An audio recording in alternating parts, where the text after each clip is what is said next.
to everybody here in Leicester on this slightly sort of grey Monday morning. But I hope that the discussion we have during this conference will bring all of us alive, and I really hope we can have a very good exchange of views. You're very welcome. I am, as Diana has said, the chairman of Historic England. That's a name which is increasingly going to be heard over the next few months and years. It's the formal name of the Historic Buildings and Monuments Commission for England, and we changed our name from English Heritage as part of a demerger which involved our properties being transferred, at least the care of our properties being transferred to a charity called the English Heritage Trust earlier this year. Historic England is responsible for listing and planning advice, providing research, running a huge archive, and also grant making. And it's very much, its focus is to champion the historic environment. And this conference is absolutely in our sweet spot. We are addressing the issues facing a range of buildings which in quantity and quality are probably the most important component of the historic fabric of this country. And the future of places of worship and Church of England buildings in particular is a huge and increasing challenge. We all care about those buildings. We all care about them. Some of us care about them for religious reasons. Others care about them because of their beauty. Some out of curiosity and out of habit. Almost all of us go there for christenings, for marriages, and for funerals. And for so many of us, it's a combination of all those factors. But we need to really focus on the demographics. The fact that the Church of England faces declining attendance levels and projections of increasing decline, particularly in rural areas, that hides changes within the church with increasing attendance at the sort of low church evangelical end and declining attendance at the high church end. At the same time, places of worship, we see a huge increase in the number of Buddhists in this country, the number of Muslims.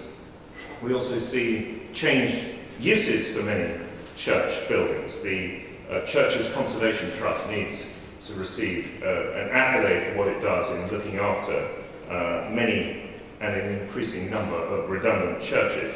And we see different uses, some churches being declared extra parochial places, becoming residences, and indeed, in the case of a few chapels, seeing those become mosques. The Church of England just has an enormous task. It's responsible for 12,209 listed buildings, and it's finding it harder and harder to cope. The number of volunteers is reducing and getting older, and it's running short of money. And within the church itself, and the purpose of this conference is to be a little bit controversial, and some of what I say will be controversial. That's what conferences are for, and I make no apologies for that.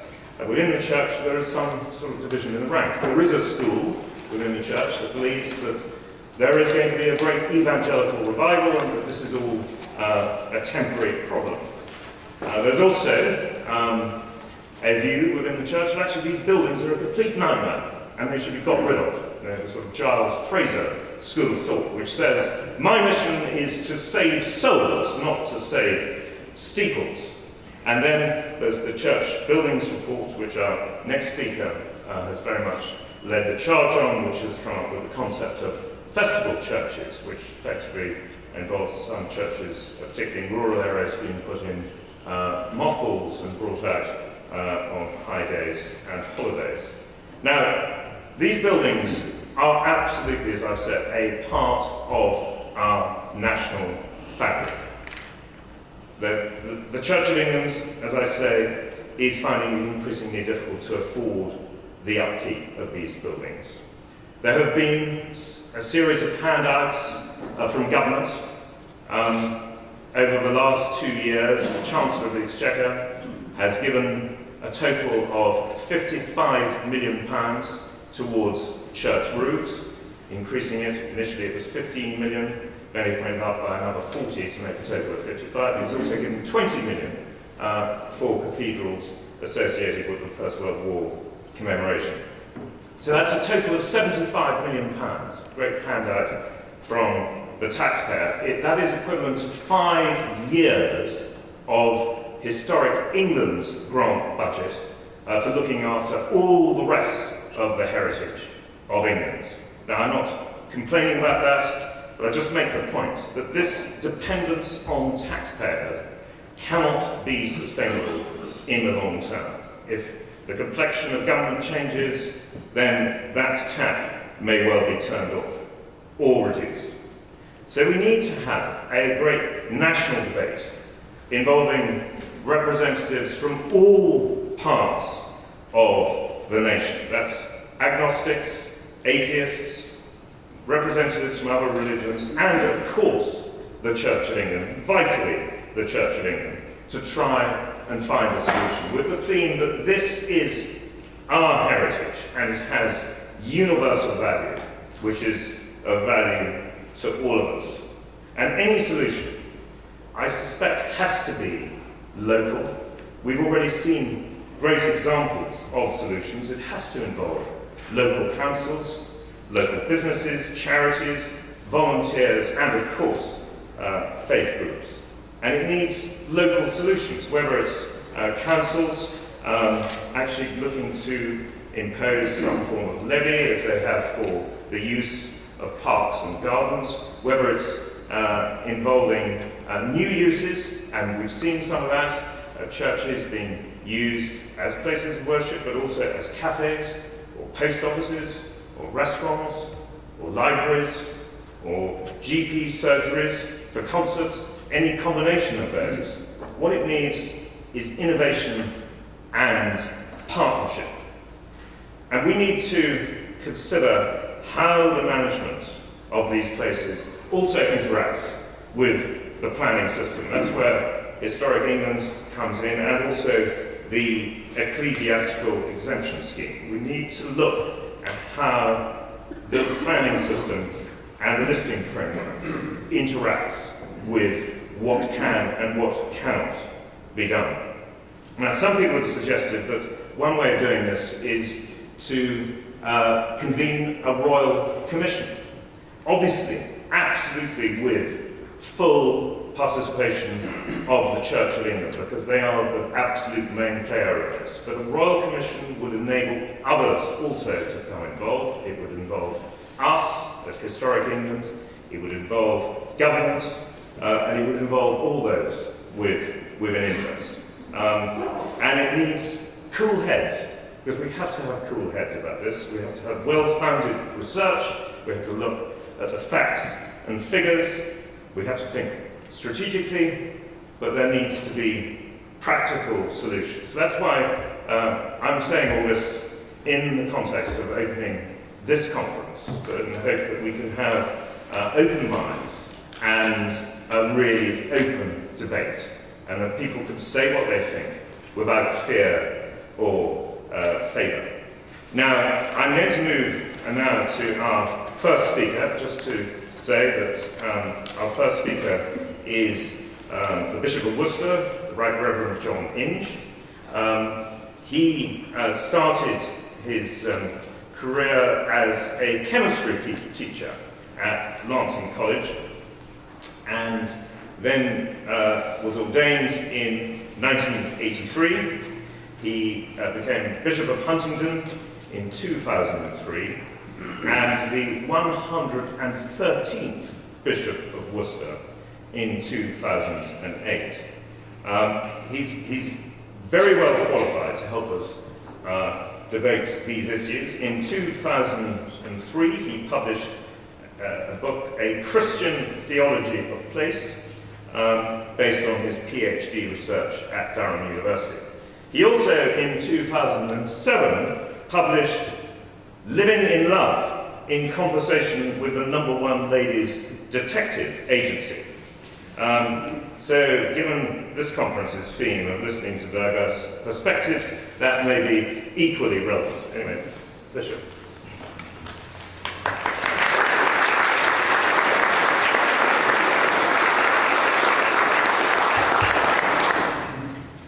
Thank you very much indeed, Sir Laurie. It's a great delight to be with you here this morning, and I find it very encouraging that as many of you as are gathered should be interested in and want to commit time to the questions that are being considered at this conference.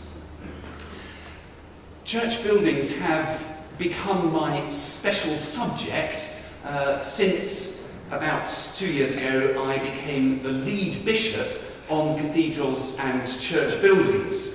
And if you wonder what that means, it means that I become the church's spokesman, if you like, on cathedrals and church buildings. I don't actually have to chair anything because the Cathedrals Fabric Commission for England is chaired now by Dame Fiona Reynolds, and the Church Buildings Council is chaired by Sir Tony Baldry. But I have to hover around, and as I say, it's become my special subject. I'm always slightly anxious about things becoming my special subject since I saw an episode of Mastermind many years ago, and this chap was seated in the big black chair, and Magnus said, "What's your name?" And he said his name, and he said, "And your special subject?" And this chap said, oh, what was it now?" And you really felt for the nerves that this poor fellow was suffering.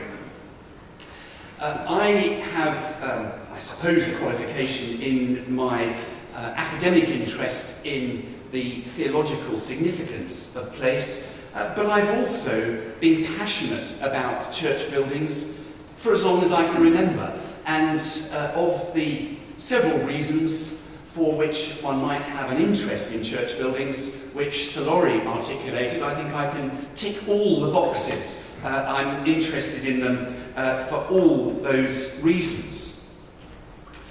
When I took over as lead bishop on cathedrals and church buildings, I was imagining that I would just have to answer the odd question now and then, but I was singled out to chair, as Sir Laurie has mentioned, a group which was to be convened to review the Church of England's custody of its 16,000 or so church buildings, over 3/4 of which are listed, as Sir Laurie has intimated. And that was in February, and we were given 6 months in which to rise to the challenge of deciding how the Church of England could be enabled to work with its responsibility, this enormous responsibility, as Sir Laurie has said, for its custody of church buildings. And as has been intimated, the Chancellor has been quite generous to us in an unprecedented sense, I might say. Grants have come through English Heritage in the past, but direct grants for the maintenance and restoration of church buildings have not come to the Church of England in the past. So the Roofs Fund and the First World War Memorial Fund are very good news for us. I'm fond of pointing out that in financial terms, the Church of England is the least established church in Western Europe, because unlike other countries, we don't benefit from the state taking responsibility for church buildings, or indeed from a church tax. We have responsibility for 16,000 churches, and as I've said, 75% of them are listed, but those that aren't listed can sometimes be more of a problem and more of a difficulty than those that are. More than half those are grade 1 or grade 2 star listed, and 70% of our rural churches, and as most of you will be well aware, we have a disproportionate number of rural churches, 70% of which are listed.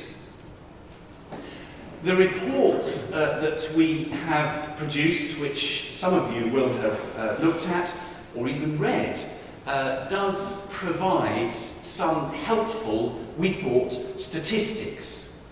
The review group that we put together in order to examine these questions had membership from across the church, and as Laurie has intimated, there is a divergence of opinion within the church. There are those who see our church buildings as a great blessing, as something which have great potential for the gospel, as well as for service to the common good. And there are those on the other side who see them, as has been suggested, the Giles Fraser approach, as a millstone around our necks. And there was a free and frank exchange of views from those various constituencies in the review group that we put together. But I'm pleased to say that we came up with a report which had the unanimous support of all the membership of the group, which acknowledged that there are occasions when closure of a church building has to be countenanced, but in our view, the mood music should not be one of despair, but should be one of realising potential of church buildings. The statistics which appear at the beginning of the report, to which I've already made reference, do reveal that in rural areas, a quarter of churches have an attendance of fewer than 10. And that's been identified as being a great problem because, of course, the church wants to see church growth. I, as someone who has responsibility as bishop for a number of such churches, would not want to be quite so quick as to jump to the conclusion that small regular attendance is necessarily the consequence of disinterest in the church. And I think of small rural churches with which I've been associated. I think of one in East Kent where I grew up, where my family have farmed for generations, and little church there. And I remember first going to that in the 1960s, and there being a congregation of around about 10 or 12. And at that stage, this little village had its own vicar. In the succeeding years, it's been amalgamated, as is the case with lots of churches, as we're all well aware across the country. But the attendance hasn't fallen. In fact, it's remained about stable over that period of time. And if one looks back in the registers, one can see that certainly from the 19th century, the figures on a weekly basis were not that much different. There is concern as far as the ageing of the population or the proportion of the population that goes to the Church of England on a regular basis is concerned, and Sir Laurie has made reference to that. Having said which, I think that one has to be a bit careful about the way in which statistics are interpreted, and I think of several instances in the Diocese of Worcester where there has been despair, but people have come out of the woodwork, quite young people, when there is a risk of a building not being able to sustain its ministry. But for those of you who haven't looked at those statistics, which make available an awful lot of information which hasn't been available hitherto, I do recommend looking at them. The terms of reference of the group were actually quite narrow. What we were asked to look at was how the church nationally could best support the Church of England in its role of custodian of all the churches, 16,000 churches. And we've made what we feel are modest but sensible proposals as far as that's concerned. But we did try to step back, hence the statistics, and look at the overall situation. One of the recommendations, which is the one that has received most publicity in the media, is the one to which Sir Laurie made reference in his opening remarks, that of festival churches. The media got the... I think I did that by mistake. The media picked up this particular proposal, but either out of ignorance or willfully, got completely the wrong end of the stick, because you will remember the headlines were church buildings to be closed except at Christmas and Easter. The whole point of Festival Church's proposal is to enable churches to remain open for the entirety of the year, but for some of the legal requirements which pertain to parish churches, in terms of governance and in terms of worship that is offered, to be left to local decisions in order that there might be more flexibility. It's unfortunate in a way, I suppose, on the Wilding principle that all publicity is good publicity. We did get an awful lot of interest in the media when the report was published, but this was just one proposal amongst several, and the nature of the proposal was rather different, as I've suggested, to what has actually been reported. We then decided that it would be good to look at the theology of church buildings, and I've been asked to set the scene for you, giving the church's perspective, and as part of that, it would be a good idea for me to make reference to a church perspective on church interiors on the 19th and 20th, in the 19th and 20th centuries. And I dare say that all of you here are experts on that particular area. But before I come to what is suggested in the report, I'll make one or two general remarks. It's stating the obvious, I suppose, to point out that the change in church interiors during the 19th and 20th centuries was a result of liturgical fashion. I've just been rereading Thomas Hardy and the fascinating comments in Hardy over the battles that were going on at the time.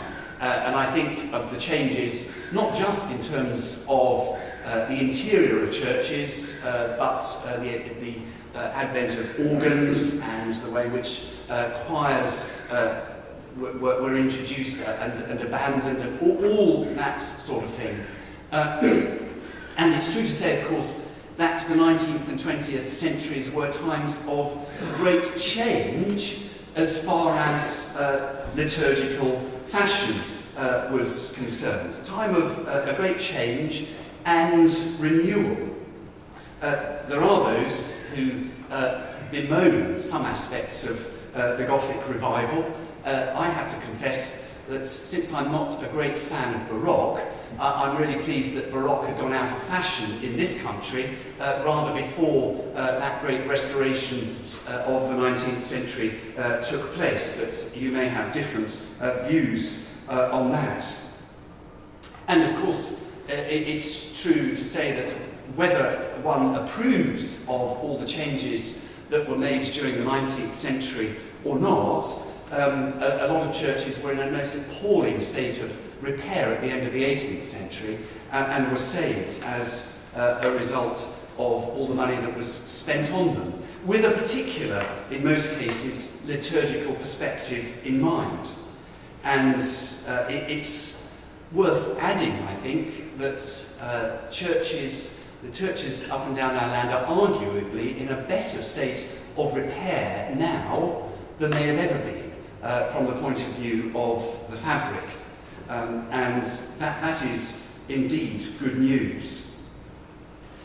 The changes of the 19th century were influenced, of course, by Tractarianism, by an imagined medievalism, and some of that is of great beauty, though, of course, earlier interiors were swept away in the process. And then I suppose the major change of the 20th century, as you'll be well aware, was as a result of the liturgical movement.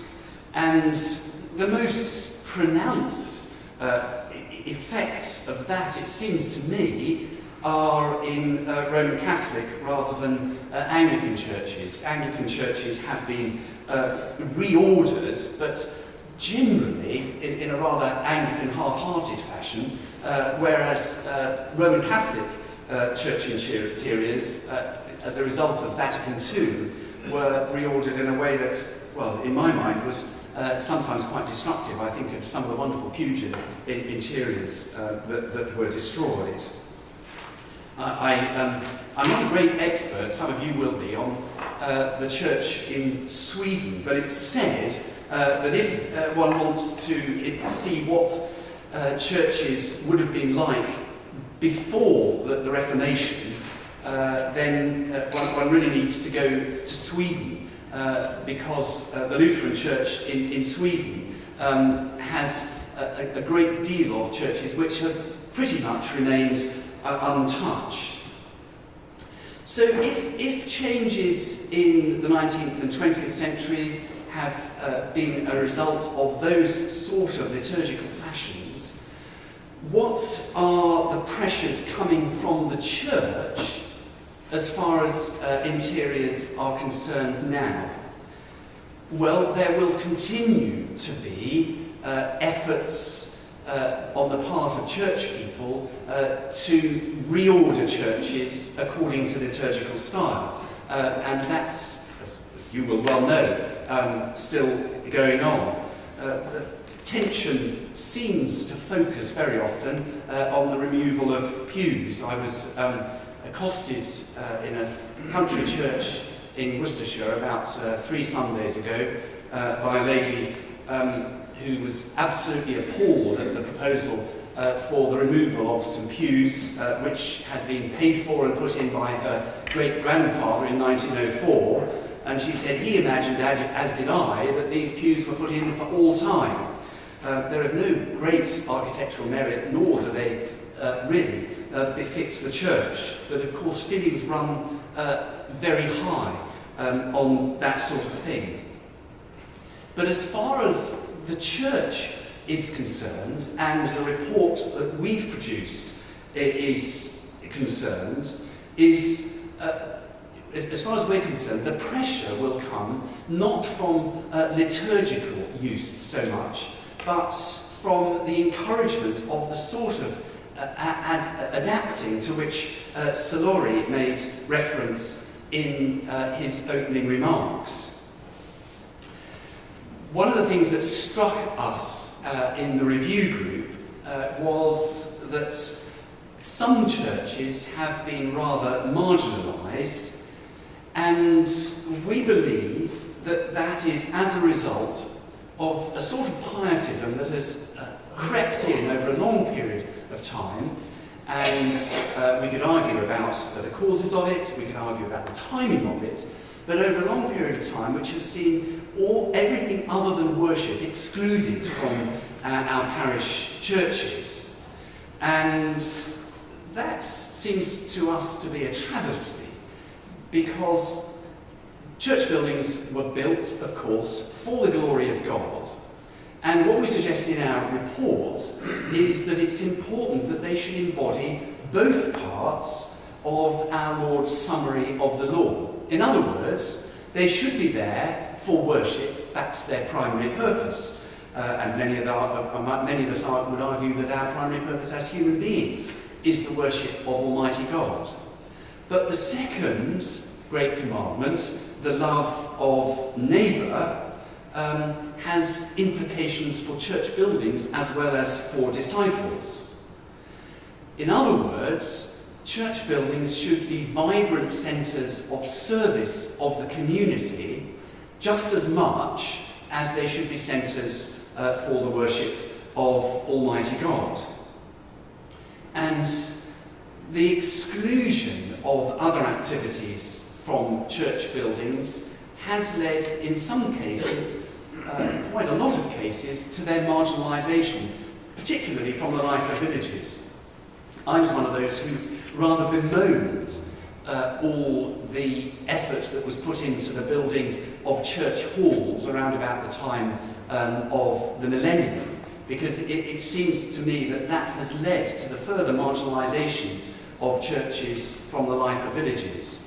And those churches which have no facilities and whose heating is inadequate and whose people are not very keen on things other than worship happening in the church remain like mausoleums for most of the time. And what we're wanting to encourage is the greater use of churches along the lines that has been suggested. Now, there are headline-grabbing cases, some of which Sir Laurie has made reference to, all sorts of things happening in churches. But it's sometimes things that are not quite so headline-grabbing as a post office or whatever, just the adapting and use of churches in order that they might become, again, the heart of their communities. So Roy Strong advocates giving, and I quote, giving church buildings back to the local community, albeit with safeguards for worship. Change has been the lifeblood of the country church through the ages. Adaptation will be more important than preservation. So if we ensure that the primary purpose of churches remains the worship of Almighty God, if these buildings are going to continue in use rather than simply becoming museums, that will need to be, in our view, sensitively combined with service to the community. The earliest Christian buildings were martyrial, buildings built over the site of the martyrdom of early Christians. And of course, the term martyrium, martyr actually means bearing witness. So from the very beginning, churches have been built in order themselves to bear witness. I came on the train from Ely this morning, delightful. You come on a train which is somewhat oddly referred to as a sprinter, because you do anything but sprint. But a delightful meander through the English countryside, seeing lots of towers and spires of glorious village and town churches on the way. And those buildings do bear witness. One of the things we point out in our report is that a closed church building witnesses just as powerfully as an open church building, but rather differently. And it seems to us that the message that would go out, if vast numbers of churches were to be closed, would be that the Christian faith has had its day in this country. We're very anxious that local ownership of churches, in terms of responsibility for them, should continue. There's a great character in the Diocese of Worcester who, when he was church warden of a village church and was a bit disgruntled about local people not taking the interest in it which he felt they should, arranged for an estate agent to put outside a big notice saying, "For sale." And that, of course, generated an enormous amount of interest in the village. And, of course, he simply said to them, well, if you don't get on with doing something, then that is what will happen. And sometimes it's a matter of alerting people, because there is still a feeling around that the Church of England is paid for by the state, and there would be no question in the minds of some people of supporting the parish church in order that it might continue. So what I hope will be the pressure as far as the interior of church buildings is concerned from a church point of view, this at least is what we're encouraging, is from the adapting of churches in order that they might be enabled to serve the community better, as well as being places of worship. And as far as 19th and 20th century church interiors are concerned, that will inevitably, of course, produce a tension between honouring the past and adapting for the present. But as we look at our medieval parish churches, they are a lot of them, a most glorious hodgepodge of different architectural designs, of different architectural interventions, which show how the church has lived and breathed throughout the ages rather than being fossilised. And the challenge, it seems, for all of us who care about church buildings, both as being there for the glory of God and for being the jewel in the crown of our architectural heritage, the challenge is somehow to work with that in a way that is constructive and a way that enables these churches to continue to live and to breathe. And sometimes, of course, we will get it wrong. Sometimes there will be tensions on one side or the other.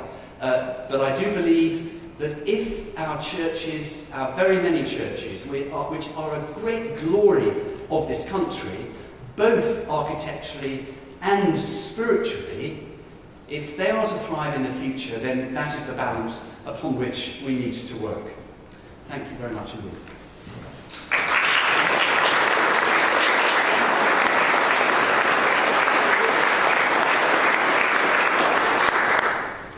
Bishop John, thank you very much indeed for setting the scene.